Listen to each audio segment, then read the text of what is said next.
Boxing King Media in association with Boxro. Lee Appleyard, 34 years old, and he's still going strong. Still going very strong. Probably stronger than I've ever been, so yeah, I'm buzzing, mate. Lee, you've been around the game a long time. You've fought on Sky, you fought on BT? I haven't fought on BT, no. Just Sky and obviously DAZN. And like I said, you've been around, I don't want to use the word been around the block, but you've been around the game a long time, fought all up-and-comers, and you're still going, fighting for the central area this Saturday against Dan Booth. For a start, what's making you still keep going? Do you know what? One of my friends, Usman, I hadn't seen him for years from Sheffield. I saw him yesterday and he was like, what's got you drive for keep going still all the time? But just the love of the sport. I've still got my own ambitions. I know it's still there, the fire's still there, so whatever it's still there, I'll just keep going.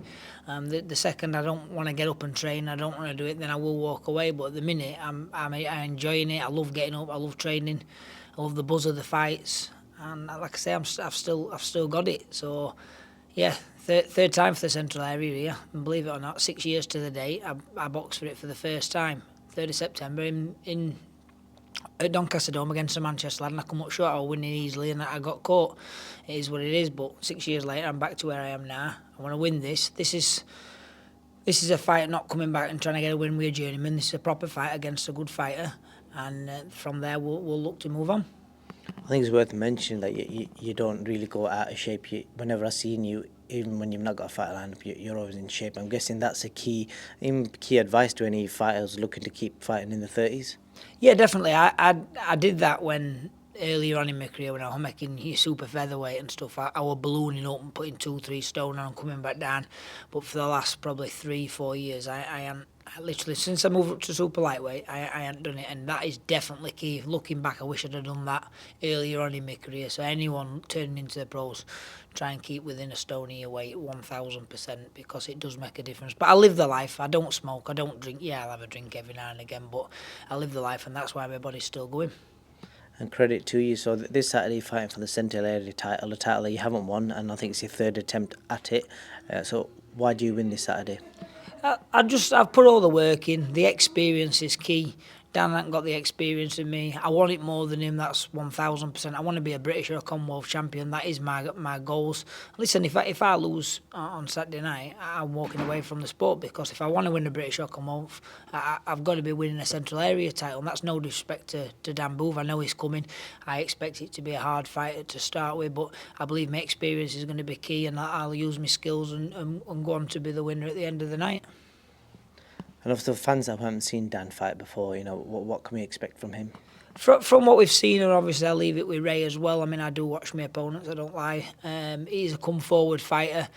He likes to throw the big right and stuff like that. So it's going to be an entertaining fight.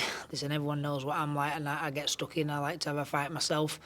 But we'll just see how the fight pans out. We'll see how he comes out in round 1. He might not do much. He hasn't done 10 rounds before. He might come out all guns blazing and thinking, I've got 3 or 4 rounds.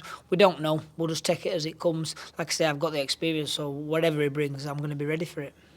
And obviously, if you are successful, you said you want to still go down, domestic title routes, etc. Have you got like a plan in your head? So you win this Saturday, without looking too far ahead, what kind of names are you thinking? Like, because all the guys who are fighting for titles are like upcoming kids, aren't they?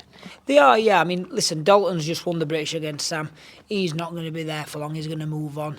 I believe Casey Benjamin's next sort of in line. Maybe he might fault Dalton, and then if he doesn't, then obviously Casey Benjamin will be looking to fight for it. And I know coming off a win at this, it'll put me in contention for that fight. They know what I bring anyhow. The English champion, I believe he's just vacated. I ain't got a clue why. But even if the English title comes up next, I'll take that. That's another stepping stone to the British, and then I'm definitely in line for it. But names-wise, look, there's the Sam Maxwell fight. I believe he's Commonwealth champion. I'd fight him.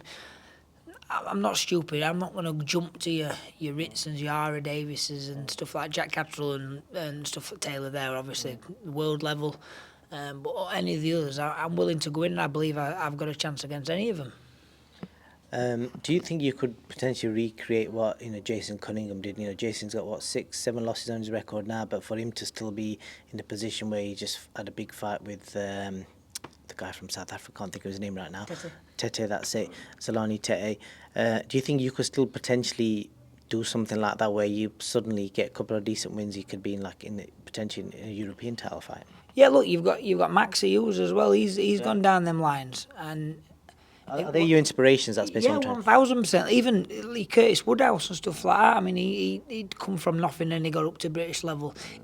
The roots are key, getting the right roots to it. Thing is with me, I wear my heart on my sleeve, and it doesn't matter what fight gets offered, I'm taking the fight. So, and maybe that hasn't probably guided my career the best from me being a bit too eager to say, yeah, I'll take that fight. I'm not scared of fighting anyone, and people know that. But we're going to be smart from now. And obviously we've got this one. I've got to get through Dambu first. I'm not taking anything granted. So I'll get through this, and then I'll sit down with Steffi and Ray, and we'll see where we go next. And we'll, like I say, 1000% that could happen. It's a one-punch sport as well, so you've got to believe that. So all can happen. And if you've got a big crowd turning out, God forbid it, if it does turn out to be a last ever fight, I'm guessing all your fans are turning out to support you no matter what happens. Yeah, it's the most tickets I've ever sold, and I think that's just the build-up from your Dalton fight, your boxer tournament, the pandemic where obviously fans haven't been coming to local shows. I had a little warm-up one in October, but they were just like leftover tickets from ages ago, and we knew the boxer tournament were just round the corner. So there's a lot of fans, like I say, a hell of a lot of fans. I'm not going into numbers, but I've done a lot of tickets for this, so it'll be absolutely packed out. All the lads from the gym are on it, so the main event, obviously myself, is going to be great because all lads that are on the undercard are from our gym, so all their supporters will be behind me. So atmosphere is going to be unbelievable on the night, and I'm just going to soak it all up, enjoy it. I've been there, nothing phases me. I don't get nervous. Enjoy the night, and then obviously go from there. Good man, Lee.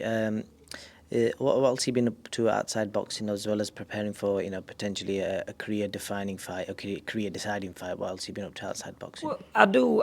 Listen, I'll sell windows and fascias. That's my other part-time basically job, along with my boxing. When I'm not in camp, I'm doing that. My wife's got a good job. She's got her own business, so I do a lot of things around the house. Believe it or not, doing my house up. I've got a lovely house and I work hard on it. I'm not one of these that put it all on Facebook and brag it off, but yeah, that I do a hell of a lot of work at home. Me and Alice work together, and it's all about family and kids basically in my spare time. How's your dog business going? Dog grooming, wasn't it? Alice is a dog groomer, yeah. She's booming, like, so that's very good. She's fully booked up for. It's not like we need any more clients or all that. So she works at times so she can finish and pick kids up from school. So obviously she gets her own family time. But yeah, everything's running great, mate. Life's good. Top man, Lee. Anything else you want to add before I let you go? No, obviously one of the main things is just thanks to obviously Ray and Steffi and that lads in gym who obviously helping me out, and my sponsors. I've got some really good. I'm not going to name names, but just down at the fact I'll end up missing someone and obviously feel bad. But my sponsors obviously they help me massively. I've got a couple of really good, always in contact with me, always making sure I've got what I need, and that takes it a long way. So thanks to all my sponsors. Good man, Lee. Well, all the best Saturday night, and let's see how Saturday turns out and see where your career goes. Top man, thank you very much for your time.